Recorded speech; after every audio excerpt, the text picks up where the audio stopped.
ప్రేమ, యేసుని ప్రేమ.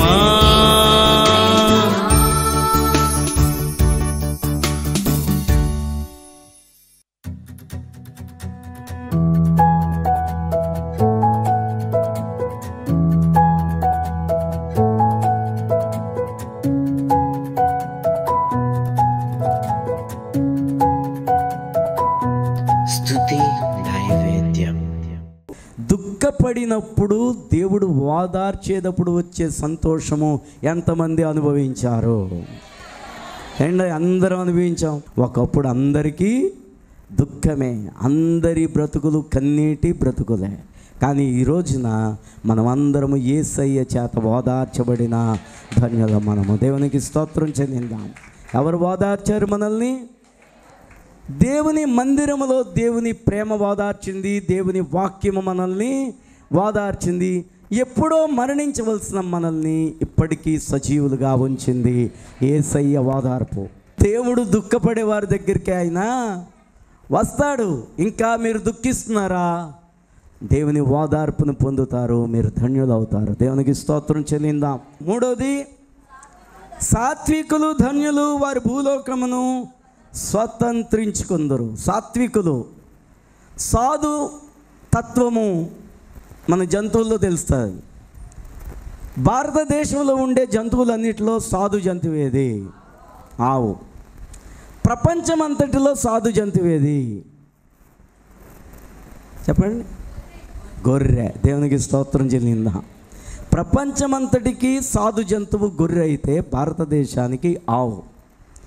ఆవు అంటే అందుకనే భారతదేశానికి పూజిస్తారు. సాత్వికత్వము అంటే నిమ్మళత్వం, నెమ్మదిగా ఆలోచించడం, దేనికి ఉట్టిని కోపపడటం అనేది కాదు. సాత్వికులట ధన్యులు, వారు ఏం చేస్తారటండి? భూలోకమును స్వతంత్రించుకుందరు. అంటే భూలోకంలో ఉండే అన్ని కొనేయటం కాదు, భూమి అంతటికీ నేనే రాజునన్నంత ఆస్తిని సంపాదించడం కాదు భూమి అంతటికీ అందరికంటే పేరు తెచ్చుకోవటం అసలైన భూమిని స్వతంత్రించుకోవడం అంటే. దేవునికి స్తోత్రం చెల్లిందాం. బైబిల్ గ్రంథంలో సాత్వికుడు అనే పేరు ఎవరికి వచ్చిందండి? మోషేకి వచ్చింది. దేవునికి స్తోత్రం చెల్లిందాం. దేవుడు ఏదైనా బిరుదిస్తే ఎంతో చక్కగా పరీక్ష చేసి ఇస్తాడు. భక్తులందరిలో సాత్వికుడు 2 బిరుదులు ఇచ్చాడు మోషేకి. ఇంకొకటి, నా ఇల్లంతటిలో నమ్మకమైన వాడు. ఈ 2 బిరుదులకి మోషే కరెక్టేనా అని మనం అనిపిస్తుంది. కరెక్టే. ఎందుకంటే మన కుటుంబంలో ఉండే 4 వ్యక్తుల్ని 5 వ్యక్తుల్ని మనం సరిగ్గా పరిపాలన చేయలేం. కానీ మోషే 80 సంవత్సరాల వయసులో కూడా ఓపికగా ఎన్నో లక్షల మంది ఇశ్రాయేలు ప్రజలకి నాయకుడై నడిపించాడు. దేవునికి స్తోత్రం చెల్లిందాం. ఎన్నోసార్లు వాళ్ళు సణుక్కున్నప్పుడు గొణుక్కున్నప్పుడు మోషే కోపం రాలేదు.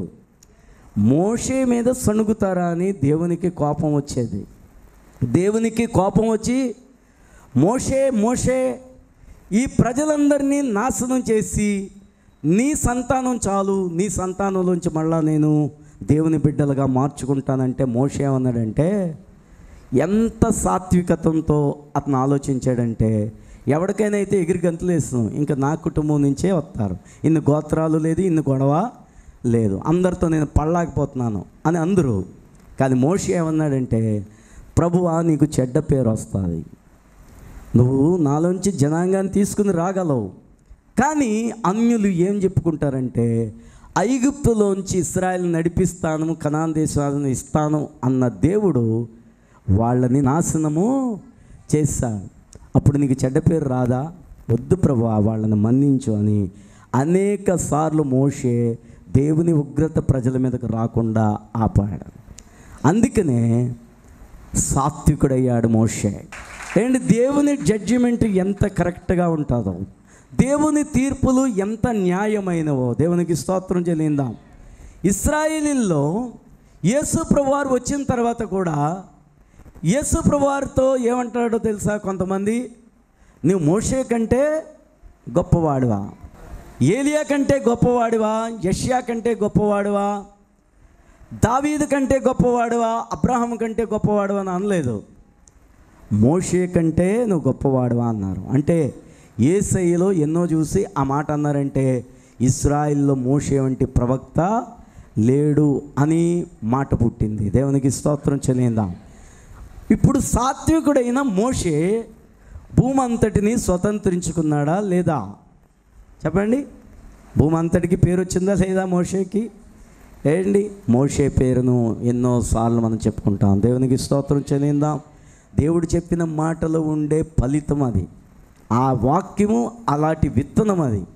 ఆ విత్తనాన్ని కానీ మనము స్వీకరించి మన హృదయం అనే నేల మీద వేసుకుంటే మనము కూడా సాత్వికులము కాగలము. దేవునికి స్తోత్రం చెల్లిందాం. తర్వాత చూడండి, 4వ ధన్యత, నీతి కొరకు ఆకలి దప్పులు గలవారు ధన్యులు, వారి తృప్తిపరచబడుదురు. మనకి కష్టం వచ్చిందని నీతిని మాలిన పనులు చేయకూడదు కదా. నువ్వు అడుక్కోవడానికి కారణం ఏంటంటే నాకేమీ లేదు, పని దొరకలేదు అంటాడు. కొంతమందికి ఏం దొరకదండి, పని దొరకదు. పని ఎవరికి దొరుకుతుంది? చేసేవాడికి పని దొరుకుతుంది, చెయ్యని వాడికి పని దొరకదు. నిజంగానే నీతి అనే దానికోసమట మనకు ఆకలి వేసినా పర్వాలేదట, కానీ నీతిని మాత్రము తప్పకూడదు కదా. నేరం నాది కాదు ఆకలిది అంటాడు, అది బైబిల్ ఒప్పుకోదు. నువ్వు దొంగతనం చేయడానికి కారణం ఏంటరా అంటే నాకు ఆకలి వేస్తుంది, ఆకలిని బట్టి నేను దొంగతనం చేశాను, తప్పేంటంటాడు. అది అన్యులు మాట్లాడే నీతి. కానీ దేవుని నీతి ఏం చెప్తుందంటే ఒకవేళ నీకు ఆకలి దప్పిక వేసిన నీతిని మాత్రము మానవద్దు. నీతిని మాలి వ్యభిచారం చేసి సంపాదిస్తాను అనకూడదు. నీతిని మాలి దొంగతనం చేస్తాను అని అనడానికి లేదు. నీతిని మాలి మోసం చేస్తాను అనడానికి లేదు. నీతిని మాలి నాకు ఆకలేస్తుంది కాబట్టి అబద్ధం ఆడతాను అనడానికి లేదు. దేవుని నీతి ఏం చెప్తుందంటే నువ్వు ఆకలి దప్పికతో చచ్చిపోయినా నీవు రేపొద్దుట తృప్తిపరచబడతావు. ఆకలి దప్పిక కొద్ది రోజులు వేసినా నీకు తృప్తి కలిగిన భోజనం నేను సిద్ధపాటు చేస్తాను. అది మన నీతి, దేవుని నీతి. క్రైస్తవులు లోకానికి పూర్తిగా ఏమై ఉండాలి? వేరై ఉండాలి. దేవునికి స్తోత్రం చెల్లిందాం. లోకపు జ్ఞానము, లోకపు ఆలోచనలు తప్పుని కూడా సరిపెట్టుకుంటాయి.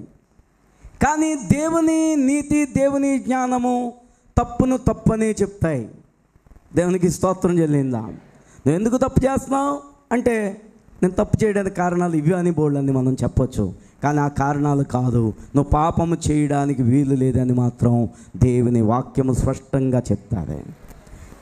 7వ వచనంలో 5వ ధన్యత, కనికరము గలవారు ధన్యులు, వారి కనికరము పొందుదురు. మనిషికి ఏముండాలండి? ఒకళ్ళ మీద ఒకళ్ళకి కనికరం ఎలాగొస్తుంది? దేనిని బట్టి వస్తుంది? ప్రేమను బట్టి వస్తుంది. ప్రేమ మన హృదయంలో ఉంటే ఇతరులను కనికరించగలం. అందుకనే దేవుడు ఏమై ఉన్నాడు? ప్రేమ స్వరూపి అయి ఉన్నాడు. మానవుడిని దేవుడు ప్రేమించడానికి గల కారణము ఆయనలో ఉండే ప్రేమే. ఆ ప్రేమను బట్టే ఆయన మనల్ని ఏం చేశాడంటే కనికరించాడు. దేవునికి స్తోత్రం చెల్లిందా? దేవుడు ఏమంటాడు? మీరు కనికరం పొందాలంటే మీరు కనికరము చూపించండి. అందుకనే అంటాడు, బీదలను కటాక్షించేవాడు ధన్యుడు. మహాపరిశుద్ధుడు అయిన మా తండ్రి, ఈ వాక్యాన్ని విన్న నీ ప్రజలందరి మీద నీ ఆశీర్వాదములు ఉంచండి ప్రభువా.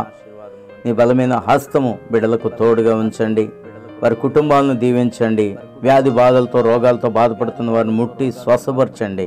ఇరుకులతో, ఇబ్బందులతో, సమస్యలతో, బంధకాలతో ఇదో ఉంటున్న బిడ్డలను ప్రభువా, బంధకాలన్నిటి నుంచి విడుదల దయచేసి నీ శాంతి, సమాధానము, నెమ్మదిని దయచేసి ప్రభువా నీ కృప ప్రతి ఒక్కరి మీద ఉంచమని, ఇదో నీ ధన్యులుగా ప్రభువా బిడ్డలు ఎదుగుటకు సహాయం చేయమని యేసు నామమున ప్రార్థన చేయుచున్నాము తండ్రి, ఆమేన్. ఈ రోజు పుట్టినరోజు జరుపుకుంటున్న ఎం శైలజను దేవుడు దీవించి ఆశీర్వదించును గాక. మంచి ఆరోగ్యమును, జ్ఞానమును దేవుడిచ్చి అన్ని విషయాలు వర్ధిల్లు చేయను గాక. Happy birthday to you Shailu. God bless you మా. ఈరోజు పుట్టినరోజు జరుపుకుంటున్న ప్రవీణ్ రెడ్డిని దేవుడు దీవించి ఆశీర్వదించి ఇంకా మంచి ఆరోగ్యంను, జ్ఞానంను, తన ఉద్యోగంలో ఇంకా మంచి ప్రమోషన్లోనికి వెళ్ళడానికి దేవుడు సహాయం చేయను గాక. సీఎంలో నుంచి దేవుడు దీవించును గాక. Happy birthday to you Praveen. God bless you.